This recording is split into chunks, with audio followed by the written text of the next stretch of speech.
안녕하세요. 저는 지금은 한적한 전원주택 단지에서 아들과 함께 살고 있는 30대 후반 여성입니다.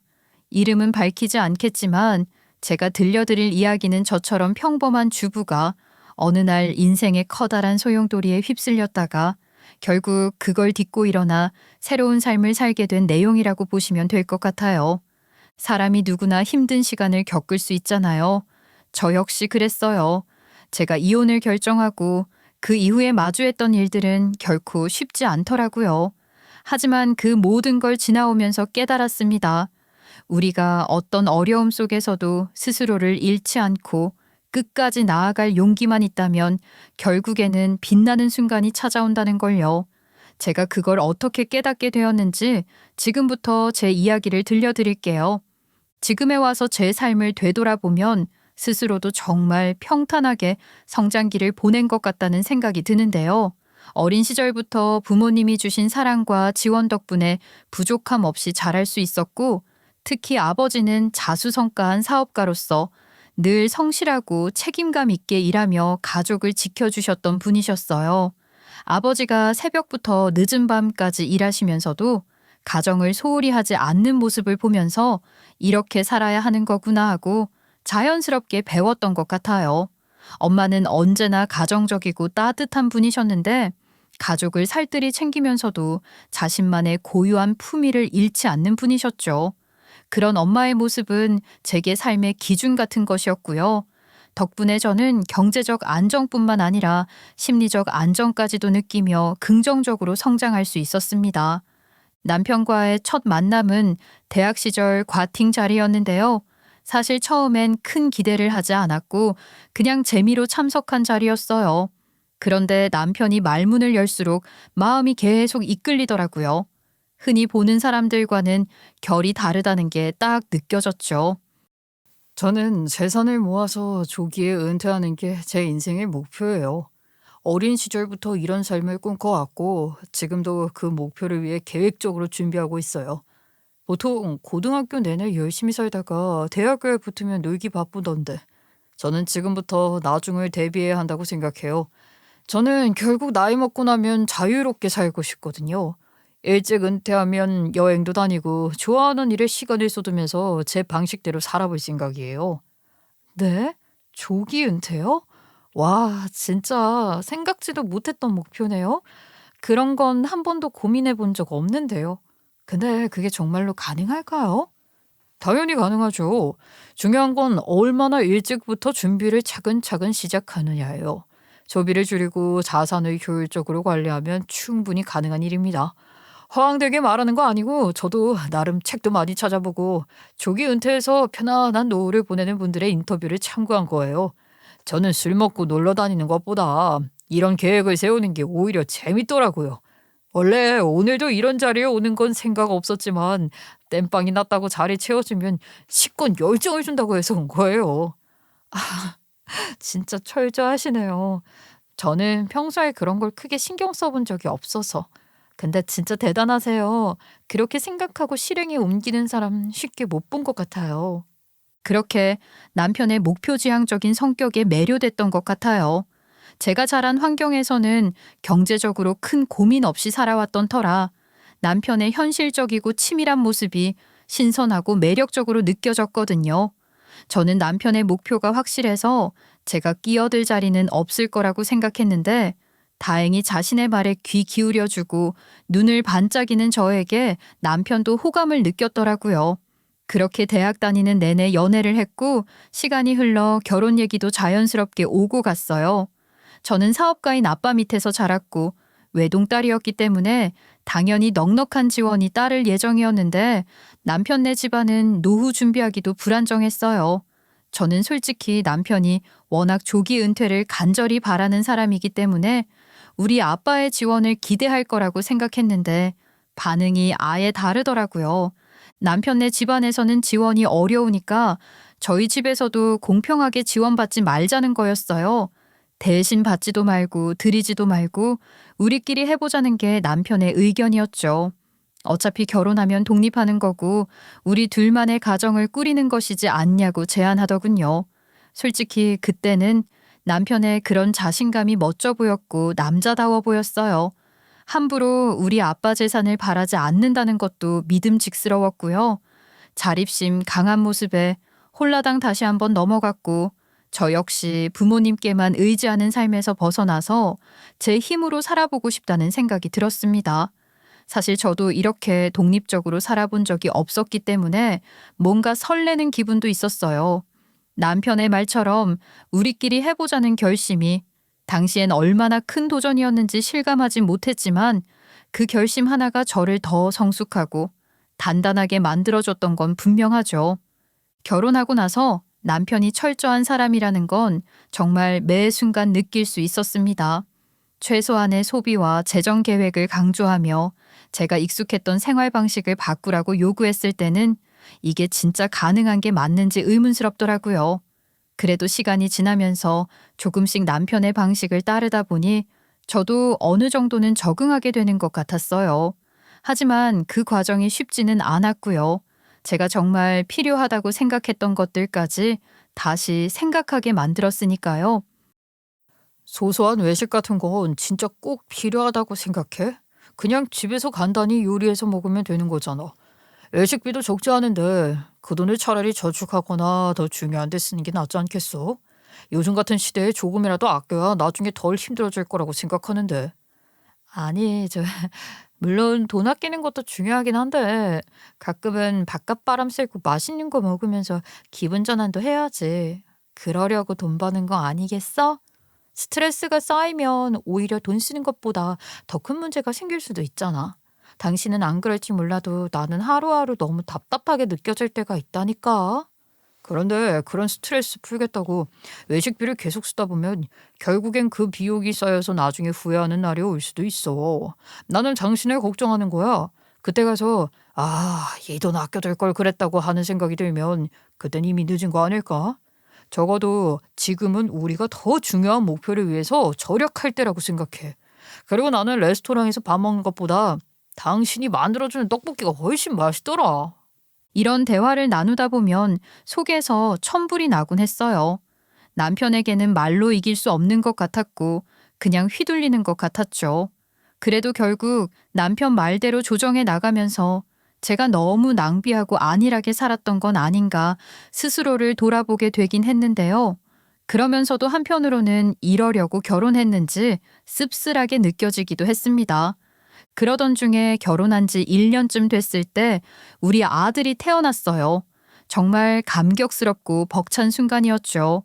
새로운 책임감이 어깨를 무겁게 눌렀지만 아이를 바라보는 것만으로도 세상을 다 얻은 것 같더라고요. 그런데 그 기쁨도 잠시 산후조리원에 있을 때였어요. 남편이 병원을 다녀왔다고 아무렇지도 않게 말을 걸어오는 거예요. 나 그냥 묻고 왔어. 병원 가서 정관 수술하고 왔으니까 이제 둘째는 없을 거야. 요즘 세상에 하나만 제대로 키우는 게 낫지 않겠어? 애 키우는 것도 다 돈이 들어가잖아. 당장 기저귀 값도 그렇고. 이제 키우다 보면 학원비도 장난 아닐 거라고. 뭐라고? 묻고 왔다고? 당신 지금 농담하는 거지? 어떻게 그런 걸 나랑 한마디 상의도 없이 혼자 결정할 수가 있어? 적어도 미리 말은 했어야 하는 거 아니야? 도대체 무슨 생각으로 그랬어? 당신도 결국엔 동의했을 거야. 괜히 시간만 질질 끄는 것보다 빨리 해치우는 게 낫지. 당신 산후조리원에서 나오면 이제 본격적으로 우리도 육아하느라 정신없을 텐데 여기서 애기 돌봐주실 때 나도 나갔다 오는 게 낫잖아. 그리고 내가 하나만 키우는 게 현실적으로 맞다고 늘 얘기했던 거 기억 안 나? 그래서 바로 실행에 옮긴 것뿐이야. 솔직히 저랑 상의도 없이 그런 중요한 결정을 내렸다는 사실이 너무나 충격적이었어요. 사실상 통보였으니까요. 그럼에도 불구하고 갓 태어난 아이를 신경 쓰는데 정신이 팔려서 그 문제를 깊게 다루지 못하고 넘어갈 수밖에 없었어요. 당시엔 제 몸의 회복과 육아가 제 모든 생활을 집어삼킨 상태였으니까요. 그리고 남편 말처럼 욕심 부리지 말고 능력 안에서 하나이라도 잘 키우는 게 현실적인 선택일지도 모르겠다는 생각이 들기도 했고요.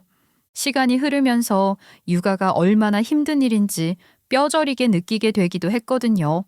그래서 둘째는 계획조차 하기 어려울 것 같다고 생각해서 굳이 다시 문제 삼지 않았습니다. 그렇게 아이를 키우고 돈을 모으느라 치열하게 살면서 10년이라는 세월을 보낸 어느 날이었습니다. 평소처럼 생활비 통장을 확인했는데 입금이 안 돼 있더라고요. 처음에는 남편이 회사 일로 바빠서 깜빡 잊었나 보다 싶었어요. 하지만 며칠이 지나도록 무슨 언지를 주지도 않고 생활비가 들어오지도 않으니 마음 한구석이 답답해지기 시작하더라고요. 뭔가 일이 생겼구나 싶어서 걱정이 되고 두려우면서도 왜 솔직하게 말을 해주지 않을까 하는 의문이 들었습니다. 그래서 결국 남편에게 생활비 통장에 돈이 아직 안 들어와 있는데 무슨 일이라도 있는 거냐고 물어봤어요.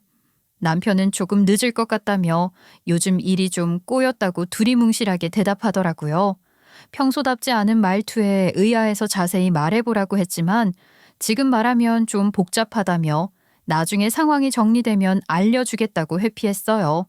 속 시원한 답변이 돌아오지 않으니까 더더욱 의문스러우면서도 남편이 워낙 철두철미한 사람이라는 걸 알기에 큰일은 아닐 거라며 스스로를 다독였어요. 그런데 그 다독임도 잠시 일주일이 지나도록 생활비는 여전히 들어오지 않았고 제 속은 점점 타들어갈 수밖에 없더군요. 결국 답답함을 이기지 못하고 다시 물어봤죠. 이번 달 생활비가 아직도 안 들어왔는데 도대체 무슨 일이 일어난 거냐고 솔직히 털어놓아 보라고요. 남편은 우물쭈물하더니 저희 시어머니가 곤란한 상황에 처하셨다고 대답하는 거였습니다. 저랑 눈도 마주치지 못하면서 말하는 건 처음 보는 모습이었죠. 그래서 가슴이 덜컥 내려앉았고 곤란한 상황이 뭐냐고 캐묻자 시어머니가 계모임에서 사기를 당했는데 주변 사람들 돈까지 잔뜩 얽혀 있는 상황이라서 남편이 대신 갚았다고 하더라고요. 그 말을 듣는 순간 머릿속이 하얘지는 것 같았고 누군가 거세게 내리친 것 같았어요. 제가 이해한 상황이 맞는지 믿을 수 없어서 다시 한번 확인할 수밖에 없었죠. 뭐라고? 어머님이 계모임에서 사기를 당했다고? 그런데 어머님 돈만 쓰신 게 아니고 남들한테까지 돈을 빌려서 갯돈을 보이신 거고? 그래서 당신이 돈을 갚겠다는 거야 지금? 생활비는 도대체 어떻게 하라고? 그게 생활비뿐만 아니라 비상자금 통장에서도 꺼냈었어. 어쩔 수 없었던 거니까 너 그렇게 이해해주면 고맙겠어. 이미 지나간 일이잖아. 뭐라고? 비상자금까지? 당신 제정신이야? 그런 큰 결정을 어떻게 나랑 상의도 안 하고 혼자서 처리할 수가 있어. 아니면 진작 미리 말해주던가. 아니, 아무리 그래도 엄마가 그런 상황에 처하셨는데 내가 그냥 가만히 있을 수는 없잖아. 당신 같으면 그렇게 했겠어? 그냥 두고 볼 수 없었다고. 어머니가 엉엉 우시는데 어떻게 그럼. 아니, 당신이 그동안 얼마나 철저하게 돈을 아끼는데 신경 썼는지 몰라? 나 부업까지 하면서 생활비 보탰던 거 다 잊은 거냐고. 말로는 매번 결혼했으니까 독립적인 가정 꾸려야 한다더니 멋대로 시댁에 돈을 보탰다는 게 이게 말이 돼? 그게 왜 문제야? 낳아주시고 길러주시는 어머니인데 내가 당연히 도와드려야지. 당신이 이런 상황을 이해 못한다면 그게 더 문제 아닌가? 어머니가 곤란해하시는데 내가 가만히 입 싹 닫고 귀 싹 닫고 있어야 한다는 거야 지금? 와, 당신 진짜 무서운 사람이구나. 남편의 말에 어이가 없어서 한참을 말없이 웃음만 나왔어요. 그동안 그렇게 돈 아끼는 걸 중요시하던 사람이었잖아요. 그래서 화가 나서 이래도 되는 거냐고 따져 물었는데 오히려 남편이 이렇게 적반하장으로 나오더라고요. 남편은 항상 규칙을 중요시했고 비용 절감을 강조하면서 가족인 저에게도 얄짤없다는 태도를 갖고 있었거든요. 그런데 이제 와서 제가 무슨 도덕적으로 큰 결점이 있는 것처럼 몰아붙이니까 어이가 없었죠. 네가 지금 나한테 화낼 처지냐 싶었는데 한편으로는 돈 앞에서 그렇게 냉혈한처럼 굴더니 그래도 핏줄을 생각할 줄은 아는구나 싶은 마음도 들었습니다. 그렇게 생각하니까 언젠가 우리 아들에게도 이렇게 발벗고 나서 줄 거라는 묘한 안도감이 들더라고요. 그래서 더 이상 문제 삼지 않기로 했어요. 다만 제 속이 온전히 풀리지는 않았던 것 같지만요. 그런데 시어머니 사건이 터진 후 마음이 진정될 새도 없이 며칠 만에 또 다른 일이 닥쳤어요. 어느 날 저녁 남편이 무겁고 진지한 얼굴로 저를 불러 앉히더니 뭔가 할 말이 있는 듯 하더라고요. 남편은 한참을 뜸들이며 망설이다가 예상 밖의 말을 내뱉었습니다. 시어머니 집을 처분해야 할 것 같다고 하는 거였어요. 그래서 제가 집을 처분하면 시어머니는 어디서 지내시려고 하는 거냐고 물었더니 남편은 우리 집으로 들어오시면 된다고 하더군요. 그 말을 듣는 순간 멘탈 붕괴가 이런 거구나 싶었어요. 갑자기 이게 무슨 날벼락인지 한동안 말을 잇지 못하겠더라고요. 하지만 가만히 있을 수는 없어서 겨우 정신을 붙잡고 물었죠. 그게 무슨 말이야? 우리 집에 오시는 게 그렇게 간단한 문제야? 가족끼리 이런 걸 왜 따지냐? 어려울 때 서로서로 돕는 게 당연하지. 그럼 왜 이런 중요한 결정을 나랑 상의도 안 하고 당신 혼자서 다 정해? 우리 집도 공간이 넉넉하지 않은 거 당신도 알잖아. 그리고 그동안 독립적으로 살아야 한다고 그렇게나 주장하던 당신이 왜 이러는 거야, 정말? 당신이 이해 좀 하면 안 돼? 내가 어머니를 그냥 두고 볼 수는 없잖아. 그리고 어머니가 우리 집에 들어온다고 무슨 큰 문제가 되냐. 우리 어머니가 아까하신다고 해서 시짜질 하실 뿐이냐고. 분명 당신을 도우셨으면 도왔지 괴롭힐 뿐도 아닌데 왜 벌써부터 이러는 거야? 그리고 가장 큰 이유는 엄마가 요즘 우울증까지 겹치신 것 같아. 혼자 두면은 더 힘들어하실 것 같아서 어쩔 수 없다고. 당신 이렇게 변할 거면서 왜 나한테는 소비도 줄이라고 하고 취미도 접으라고 강요했어? 양가에 받는 거 없이 들이지도 말자며. 그때는 그렇게 결혼했으니까 부모님으로부터 독립해야 한다고 들먹이더니 이제 와서 그게 뭐야. 가족끼리 돕는다는 말 자체는 당연할지 몰라도 모든 걸 효율과 원칙으로만 철저하게 따지던 사람이 한 입으로 두 말하니까 웃음이 나와. 네가 이렇게까지 문제 삼을 줄은 몰랐다. 가족을 돕는 일이 왜 이렇게 어려운 거냐. 당신이 너무 냉정한 거 아니야? 남편이 오히려 저를 이기적이라는 식으로 몰아붙이는데 너무 어이가 없어서 말문이 막히더라고요. 하지만 제 입장을 분명히 해야 한다는 생각이 들었어요. 이대로 넘어가면 안 될 것 같았거든요. 그래서 시어머니가 우리 집에 들어오시는 건 절대로 안 된다고 했어요. 우리 집 공간도 부족하고 갑자기 이렇게 변하는 당신 태도도 받아들일 수 없다고 했죠. 결국 남편도 양심에 찔리기는 했는지 더 이상 밀어붙이지 못하고 시어머니를 원룸으로 모시기로 했어요. 물론 그 원룸 비용까지 남편이 대겠다고 했을 때도 정말 화가 나서 속이 뒤집어질 뻔했지만 그래도 우리 집에 들어오는 것보다는 낫다는 생각에 겨우 참았습니다. 그 이후로 남편이 저를 대하는 태도가 차갑고 적대적으로 변한 건 분명히 느껴졌지만 저는 그게 최선이라고 생각했어요. 그러던 어느 날 엄마를 통해 아빠가 사업이 급격히 어려워져 급전이 필요하다는 이야기가 전해져 왔습니다. 아빠는 저에게 손 벌리는 걸 몹시 싫어하셨고 평소에도 힘들어하는 모습을 보이는 걸 극도로 피하셨기 때문에 엄마가 조심스럽게 들려주신 거였죠.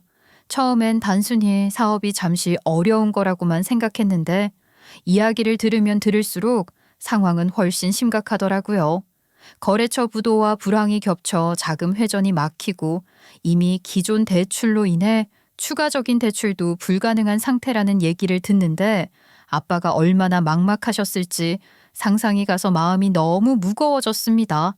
결국 아빠는 고향 땅을 헐값에 팔아야 사업이 살아남을 수 있을 것 같다고 하셨는데 그 말을 들었을 때 제 심장이 철렁 내려앉는 기분이었어요. 아빠에게 고향 땅은 단순한 자산이 아니라 평생을 함께한 추억과 정서가 담긴 곳이라는 걸 너무 잘 알고 있었거든요. 그 땅이 남의 손에 넘어가는 걸 그냥 보고만 있을 수는 없다는 생각이 머릿속에서 떠나지를 않더라고요. 저는 고민 끝에 결정을 내렸는데요. 나중에 아들 대학 등록금으로 쓰려고 제가 부업과 단기 아르바이트를 뛰어가면서 따로 모아둔 적금이 있었거든요. 그걸 깨고 부족한 금액은 대출을 보태 친정 땅을 헐값에 사들이기로 마음먹었어요. 이런 결정을 내리는 게 쉽지는 않았지만 이 방법밖에 없다고 판단했습니다. 물론 아무리 제가 따로 모은 적금이라고 하더라도 남편에게는 먼저 이야기를 해야 한다고 생각해서 전화를 했는데 남편이 연락이 안 되더라고요. 메신저도 계속 읽지를 않았고요.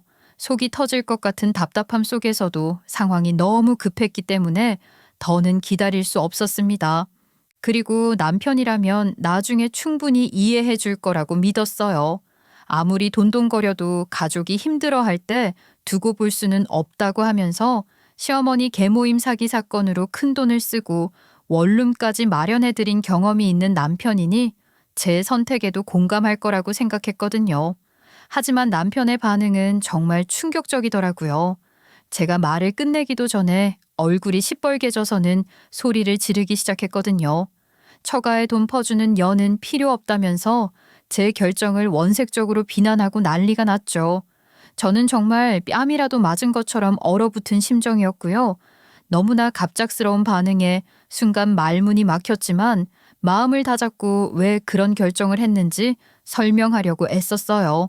그런데 남편은 제 말을 끝까지 들어줄 생각조차 없다는 듯이 중간에 말을 끊고 고압적인 태도로 저를 몰아붙였어요. 당신 지금 제정신이야? 그런 큰 결정을 어떻게 나랑 상의도 안 하고 멋대로 해? 와, 이 여자 무서운 여자네. 아주 그냥 집안 말아먹으려고 하는데 나는 그것도 모르고 노후 준비만 열심히 하고 있었던 거야. 그런 게 아니야. 당신이 연락이 안 돼서 어쩔 수 없었어. 내가 남긴 부재중이랑 문자 다 못 봤어? 아빠가 이렇게까지 힘든 상황인 줄 몰랐는데 고향 땅을 팔아야 한다니까 가만히 있을 수가 없잖아. 그 땅이 되게 아빠한테는 의미가 있는 곳이어서 아빠가 크게 상처받으실 것 같았어. 그래서 당신 적금에 대출까지? 그 돈은 뭐 우리 아들 대학 등록금으로 쓰려고 모으고 있는 거라며. 내가 칭찬까지 해줬는데 그걸 까맣게 잊고 그새 깨버려? 그 돈을 그렇게 써버리면 나중에 어떻게 할 생각인데? 다시 모으면 되잖아, 다시. 내가 부업이랑 단기 아르바이트 또 뛰면 되는 거 아니야? 당신도 상의 없이 시어머니 문제로 큰돈 썼을 때 나도 정말 황당했지만 결국은 이해하려고 노력했잖아. 그때도 우리 가정의 돈이었어.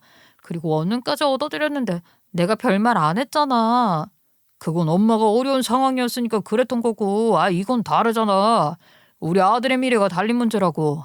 우리 어머니에게 도와드렸던 일이랑 네가 장인어른한테 돈 퍼다 준 일을 그렇게 동일선상에 두려고 하지 마. 양심이 있는 거야. 당신 아빠는 사업을 망친 가해자야, 가해자. 근데 우리 엄마는 사기를 당한 피해자였다고. 뭐? 가해자라고? 당신 지금 그 말을 진심으로 하는 거야? 아빠가 어떤 분인지 알면서도 그런 말이 나와? 그 말을 듣는 순간 제 안에서 무언가가 와르르 무너져 내리는 느낌이었어요. 제가 알고 있는 아빠는 누구보다 성실하게 살아오셨고 지금도 가족을 위해 모든 걸 다 내던지고 계신 분인데 그런 아빠를 남편이 이렇게 비난하는 건 도저히 받아들일 수 없더라고요. 분노와 억울함이 동시에 치밀어 올랐어요.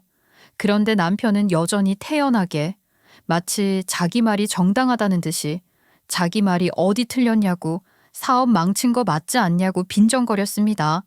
그 말을 듣는데 속이 뒤집히는 것 같았어요. 더 이상 참을 수 없었죠. 저는 남편을 똑바로 바라보면서 왜 시어머니가 남의 돈을 빌려가면서 사기를 당한 건 시어머니 책임이 아니냐고 따져 물었어요.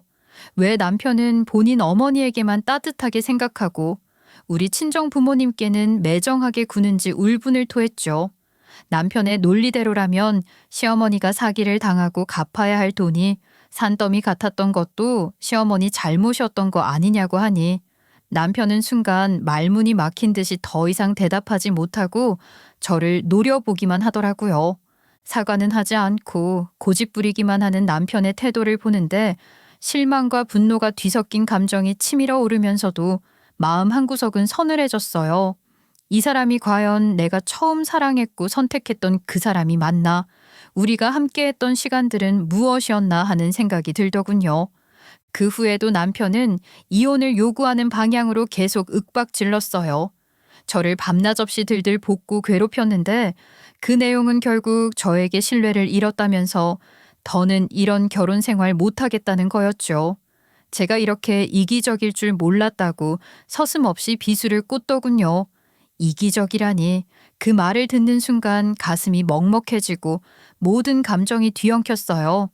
저는 남편도 공감해 줄 거라고 생각하면서 가족을 지키기 위해 어렵게 선택한 일이었는데 남편은 그런 저를 완전히 외면한 거였습니다. 그 태도는 저를 더 이상 이 관계에 미련을 가질 수 없게 만들었어요. 하지만 한편으로는 아들도 있고 친정도 어려운 상황이라 홀로 아이를 키워야 할 현실적인 문제들이 계속 머릿속을 맴돌더군요. 그래서 쉽게 결정을 내릴 수가 없었죠. 그래도 이렇게 이중적이고 자기중심적인 태도를 가진 사람과 함께 계속 살아야 할 이유가 있을까 하는 의문도 점점 더 커지더라고요.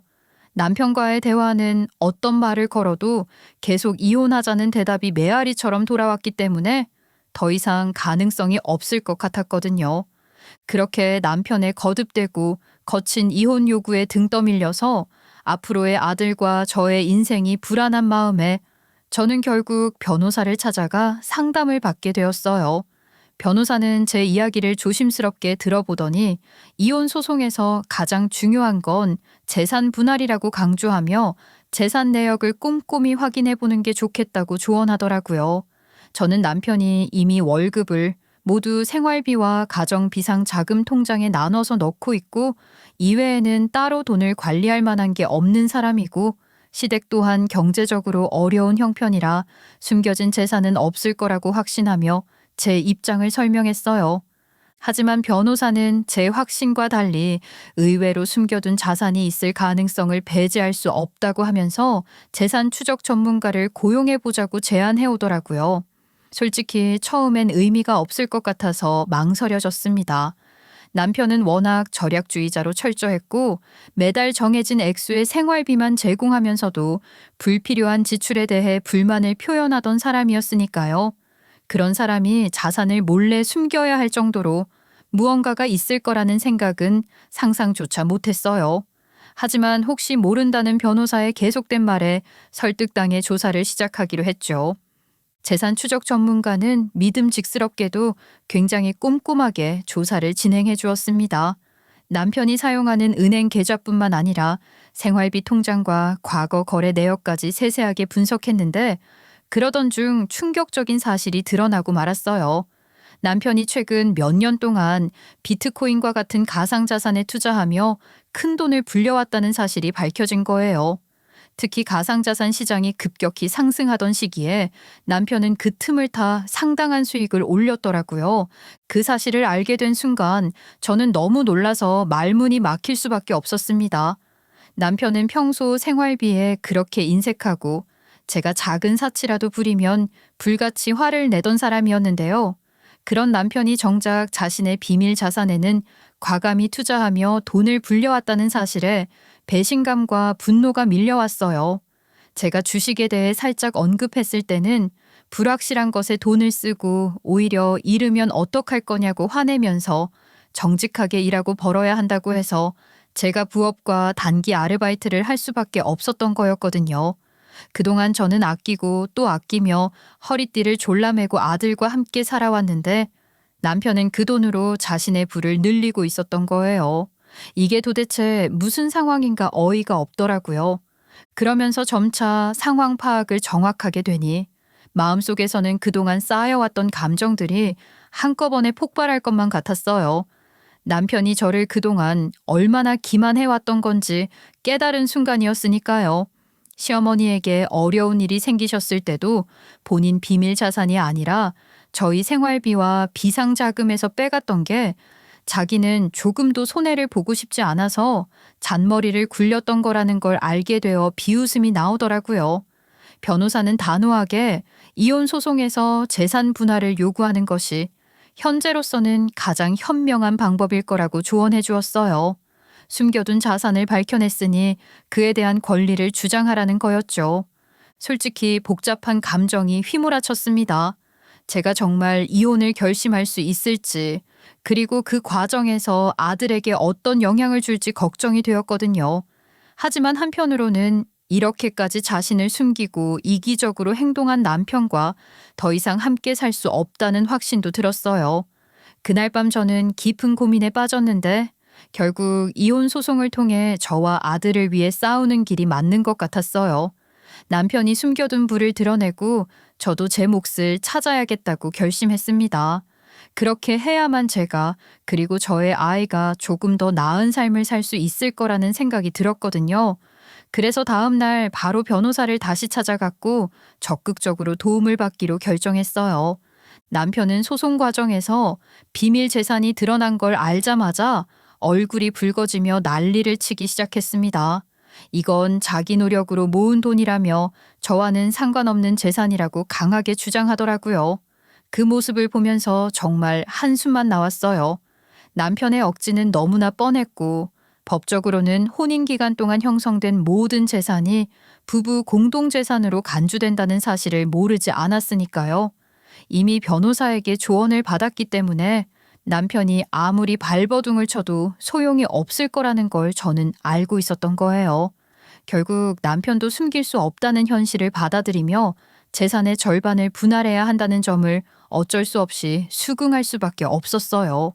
그런데 재산 분할이 뜻대로 이루어지지 않자 남편은 이번에는 아들의 양육권을 걸고 넘어지며 무책임한 태도를 보이기 시작했습니다. 남편은 아들을 키우는 데 드는 사교육비와 생활비 등을 하나하나 계산하면서 차라리 양육비를 주는 게 더 싸게 먹힐 것 같다고 하더라고요. 그 말을 듣는 순간 제 귀를 의심할 수밖에 없었어요.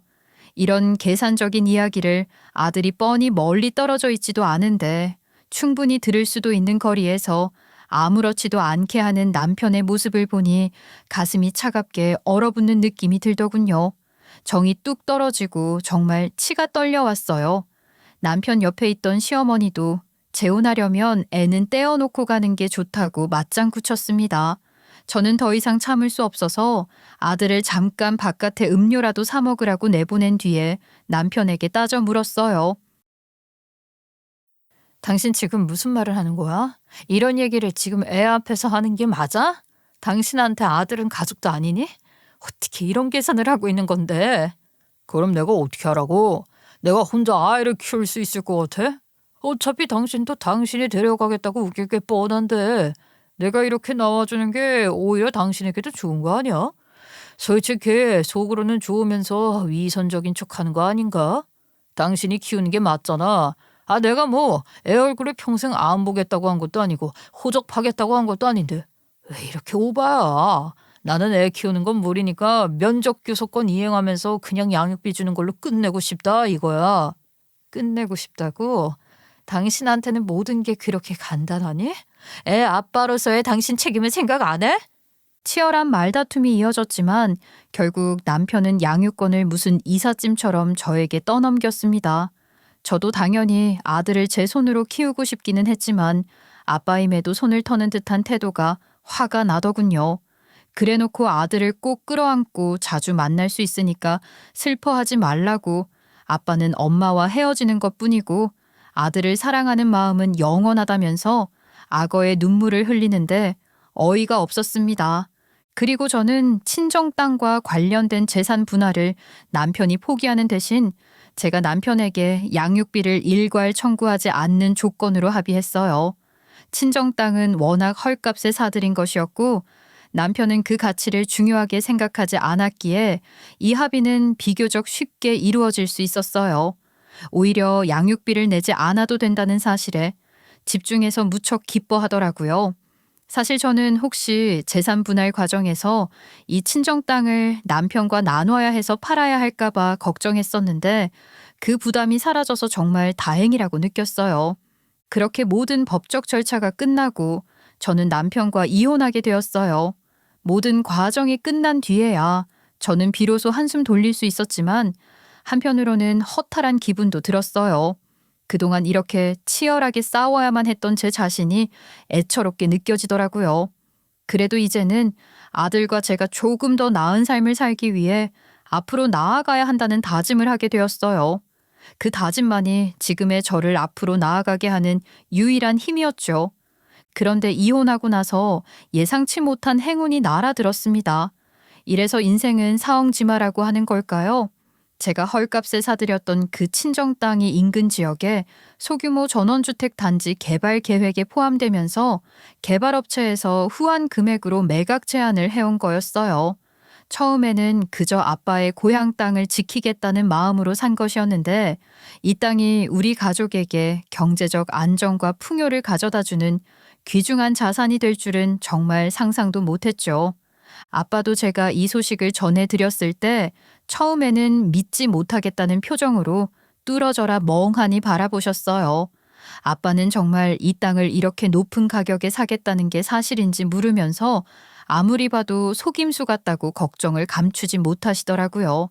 하지만 저는 변호사님과 함께 꼼꼼히 검토한 계약서를 보여드리며 이상 없다는 말씀을 드렸고 정말 좋은 일이 날아든 거라고 확신을 드렸습니다. 아빠는 한참 동안 말이 없으시더니 이내 작은 미소를 지으면서 정말 다행이라고 말씀하셨어요.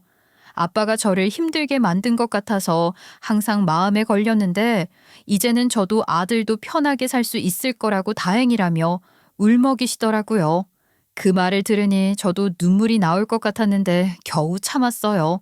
아빠도 티내지 않으려고 애쓰셨지만 많이 고생하셨거든요. 그렇게 친정 땅은 제안이 왔던 그 후한 금액으로 넘어갔습니다. 이렇게 결국 저는 이혼을 통해 전 남편에게서도 경제적으로 완전히 독립할 수 있었고 땅을 매각한 돈으로 저와 아빠의 대출을 모두 갚을 수 있었으니 완전 전화위복이 된 거였죠. 아빠는 사업을 재정비할 충분한 자금까지 마련하실 수 있었고 무엇보다 아들의 양육비 걱정도 한순간에 사라져서 마음이 한결 가벼워졌어요. 그리고 저는 사실 그동안 절약을 위해 800만 원을 주고 산 중고 경차를 타고 다녔는데요. 작은 차로도 충분하다고 생각했지만 아들이 점점 성장하면서 덩치도 커지고 각종 짐이 늘어나니 더 큰 차가 필요하다는 생각이 들기 시작했었거든요. 그런데 마침 친하게 지내던 선배 언니가 남편분 이야기를 꺼내며 이제 큰 차 하나 장만해야 하는 거 아니냐고 물으시는 거예요. 그래서 저는 요즘 고민하고 있다고 하면서 한 5천만 원 정도 예산을 잡아서 알아보고 있다고 대답했죠.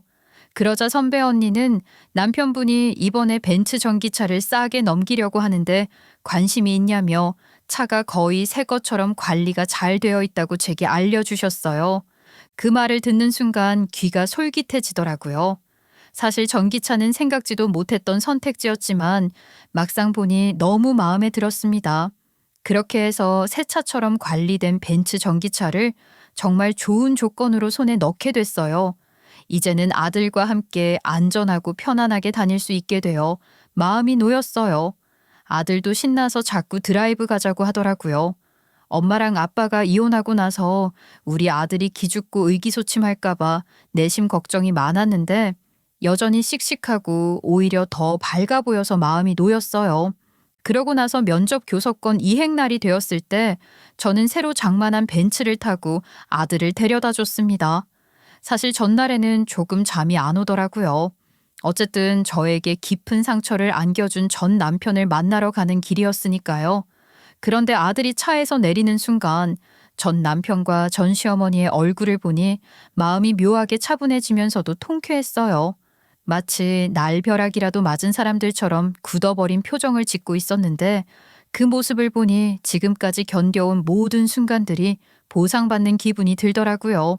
얌체 같은 두 사람은 제가 여전히 경차를 몰고 힘겹게 살아가고 있을 거라고 예상했던 모양인데 완전히 달라진 제 모습을 보고 충격을 받은 게 분명했어요. 전 시어머니는 어쩔 줄 몰라 하며 한참 동안 말을 잇지 못하더니 결국 조심스럽게 요즘은 어떻게 지내냐면서 물으셨어요. 설마 저 스스로 이렇게 일어났을 거라고는 생각도 못했는지 본인은 정작 이혼 전부터 아들 재혼시킬 생각으로 희죽대더니 저보고는 아직 어린 아들 키우면서 벌써 남자 만나고 가볍게 다니는 것은 안 된다고 잔소리를 시동 걸더라고요. 저는 전 시어머니의 말을 단박에 끊어버리고 우리 아들 키우기도 바빠서 남자 만날 생각도 없다고 칼같이 반박했어요. 그랬더니 두 얌체 모자는 제가 어떻게 이렇게 변할 수 있었던 건지 몹시 궁금해서 안달이 난 것 같았죠.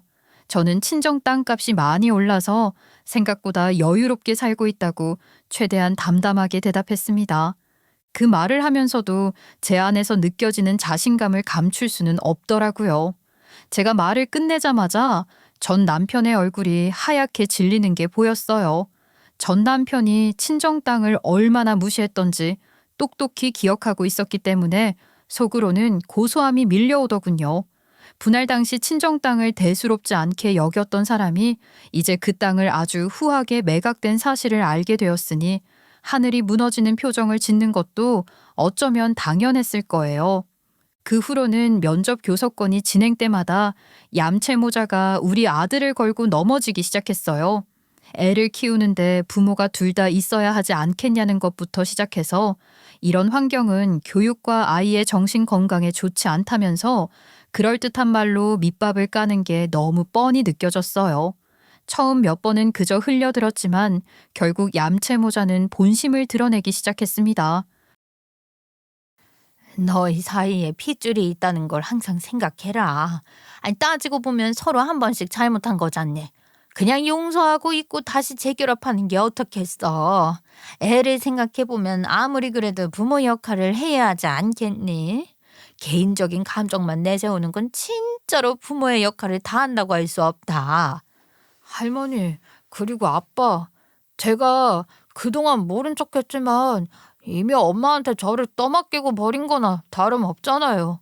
그동안 제가 아무 말 하지 않았던 건 그래도 아빠니까 아빠도 뭔가 사정이 있을 거라고 생각해서 얼굴이라도 한 번 더 보자는 생각 때문이었어요. 그런데 오늘 여기서 이렇게 말씀하시는 걸 들으니까 이제 확실해졌어요. 오늘이 아빠를 보는 마지막 날일 거예요. 앞으로 더 이상 아빠를 만나고 싶지 않다고요. 아빠는 저를 보러 나오시는 게 아니라 매번 엄마를 다시 붙들기 위해서 저를 이용하시는 것 같아요.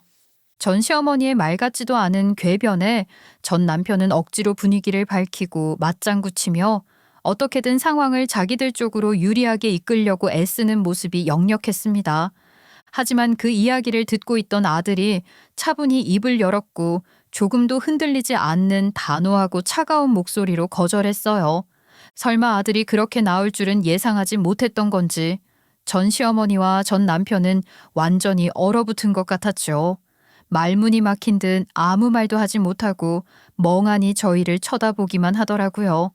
그 순간 제가 그동안 얼마나 많은 고통과 억울함을 참아왔는지 떠올랐고 마음 한구석에서 묵은 응어리가 한꺼번에 풀리는 것 같았습니다. 저는 아들을 조용히 차에 태우고 두 얌체 모자에게 그동안 아들을 위해 면접 교섭권을 착실하게 이행해줬지만 아들 입에서 마지막이라고 했으니 다시 볼 일 없을 거라고 못 박아줬어요. 그리고 둘의 대답은 중요하지 않다는 듯이 듣지도 않고 차에 탔죠. 백미러 속에 비친 두 사람을 흘낏 바라보며 유유히 떠났고요. 백미러로 보니 전 남편과 전 시어머니는 다리에 힘이 풀린 듯 그 자리에서 주저앉아 있더군요. 그 모습이 어찌나 통쾌하던지 속으로 웃음이 나왔어요. 아들과 저는 이제 정말로 새 출발을 할 준비가 된 것 같았어요. 아들은 저에게 고생 많았다고 아빠 얼굴 보기 힘들었을 텐데 항상 데려다줘서 고맙다고 하더라고요. 언제 이렇게 다 커서 제 마음을 헤아려 주는지 뭉클했습니다. 그리고 더 이상 과거의 무게에 얽매이지 않고 앞으로 나아갈 수 있다는 자신감이 제 안에서 차오르기 시작했어요.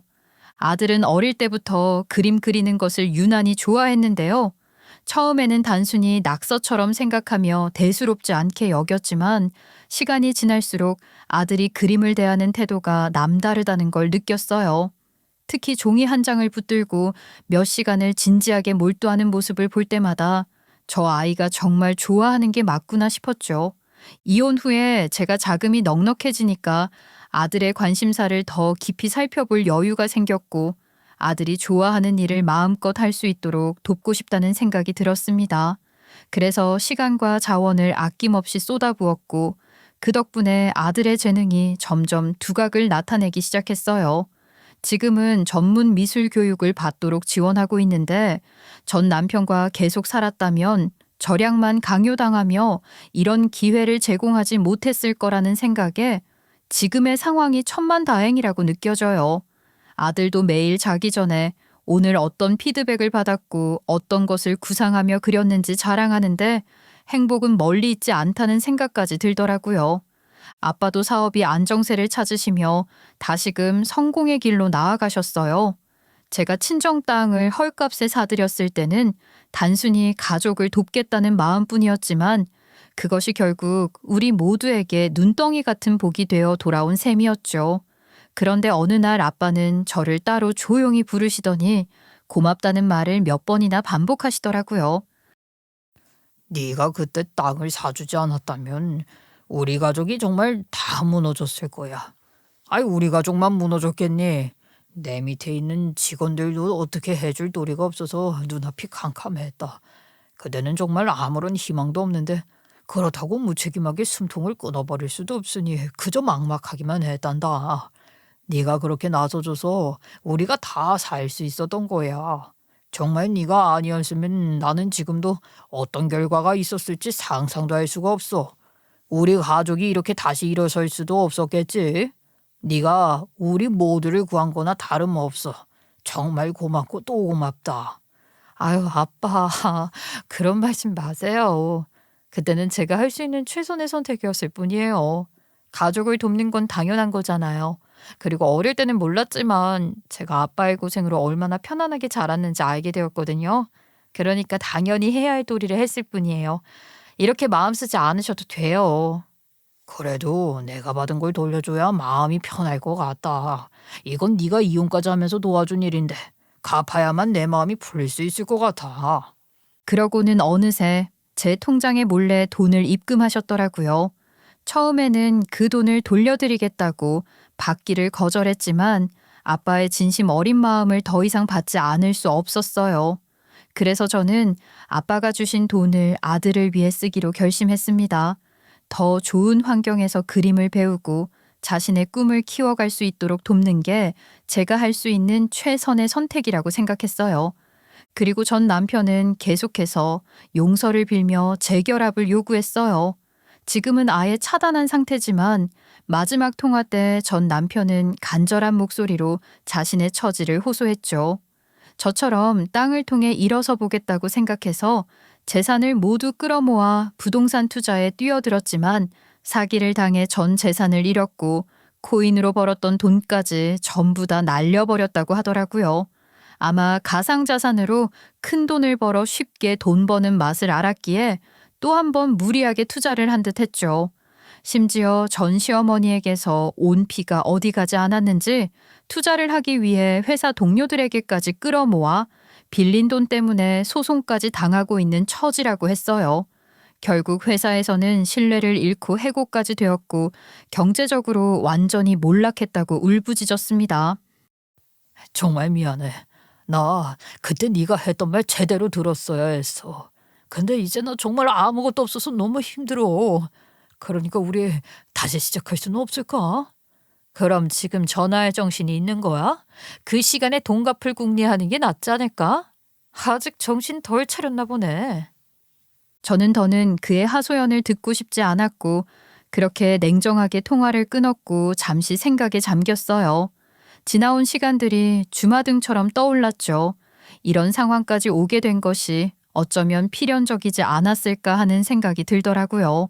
전 남편은 언제나 입에 발린 말로 자신을 포장해왔지만 사실은 자신만을 위한 선택을 했고 그 결과가 결국 지금의 전 남편을 만든 것이라는 사실이 명확하게 떠올랐어요.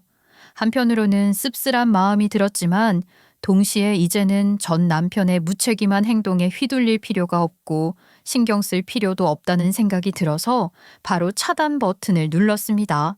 한편 저는 이혼한 덕분에 사연을 쓰는 지금까지도 경제적으로 풍족하고 자유로운 삶을 살고 있어요. 하지만 이 자유는 단순히 돈이 넉넉해서 오는 것이 아니라 제가 돈을 어떻게 써야 할지 배웠기 때문이라는 걸 잘 알아요. 예전에는 무조건 아끼고 절약만을 강요당하며 숨이 막혔던 시간들이 있었지만 이제는 정말 필요한 곳에 투자하고 아들의 교육과 우리 부모님을 위해 돈을 쓸 수 있다는 사실에 매 순간 감사하고 있어요. 요즘은 하루하루가 행복으로 가득 차 있습니다. 아들이 보여주는 밝은 웃음과 점점 더 성장해가는 모습을 보면서 그리고 아빠가 다시 성공의 길로 나아가는 모습을 보면서 지금 이 모든 것이 얼마나 소중한지 매 순간 절절하게 느끼고 있어요. 과거에는 모든 것이 힘들고 아프기만 했지만 지금은 그 모든 시간들이 결국 저를 강하게 만들어 주었고 우리 가족을 더 단단하게 묶어준 계기가 되었다는 걸 깨닫게 되었어요. 이제는 어떤 어려움이 닥쳐도 우리가 함께라면 충분히 이겨낼 수 있다는 자신감이 생겼답니다. 저에게 찾아온 이 새로운 삶이 얼마나 소중한지 그 무엇과도 바꿀 수 없는 가치라는 걸 매일 깨닫고 있어요. 이렇게 긴 이야기를 들어주시는 분들이 계시다는 것만으로도 제게는 큰 위로가 되었습니다. 혹시 제 이야기가 조금이라도 공감되거나 힘든 시간을 지나고 계신 분들에게 작은 용기라도 될 수 있다면 저에게는 또 다른 행복이 되겠네요. 앞으로도 여러분의 삶에 빛나는 순간들이 가득하시기를 진심으로 바랍니다. 끝까지 들어주셔서 감사드립니다.